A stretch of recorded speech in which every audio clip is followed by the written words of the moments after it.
இது சீமான் கட்சி நாம் தமிழர் ஜெயிக்காதுன்னு தெரிஞ்சுமே எப்படி 8% அவருக்கு வாக்கு வங்கி இருக்கிறது, 16% அந்த இடைத்தேர்தலில் வந்துச்சு?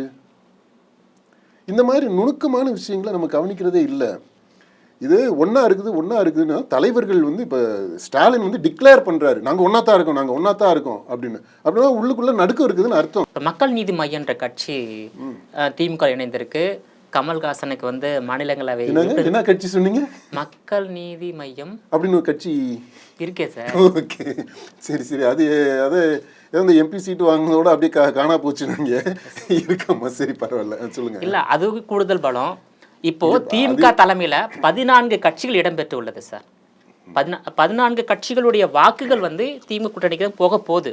ஆனால் திமுகவை 1977க்கு பிறகு தொடர்ந்து 2 முறை தமிழ்நாட்டு மக்கள் தேர்ந்தெடுத்து ஆட்சியில் அமர்த்தலை. அது ஒன்று இருக்குது. அதே நேரத்தில் அதிமுகவும் 1977 பிறகு தொடர்ந்து 2 முறை தோல்வியை சந்திக்கலை. இந்த நிலையில் திமுக கூட்டணி வெற்றி தொடருமா? 2-3 விஷயத்தை சேர்த்து கிளப் பண்ணி நீங்கள் கேட்குறீங்க. இது திமுக கூட்டணிக்கு பலம் அதிகமாயிருக்குதுன்றீங்க. கட்சிகளுடைய எண்ணிக்கை 14 கட்சிகள் இன்னைக்கு இருக்கு. கலைஞர் தலைமையில இவ்வளவு கட்சிகள் இல்ல, அண்ணா தலைமையில் இவ்வளவு கட்சிகள் இல்ல, எம்ஜிஆர் தலைமையில் இவ்வளவு கட்சிகள் இல்ல, ஜெயலலிதா தலைமையில் இவ்வளவு கட்சிகள் இல்ல. ஆனா ஸ்டாலின் தலைமையிலான திமுக கூட்டணியில இவ்வளோ கட்சிகள் இருக்கின்றது. அதாவது அரசியல் கட்சி தலைவர்களே திமுக தலைமையிலான அந்த கூட்டணி ஆதரிக்கிறாங்க, முதலமைச்சரை ஏற்றுக்கொள்றாங்க. மக்கள் ஏன் ஏற்றுக்கொள்ள மாட்டாங்க என்பது கேள்வி சார்.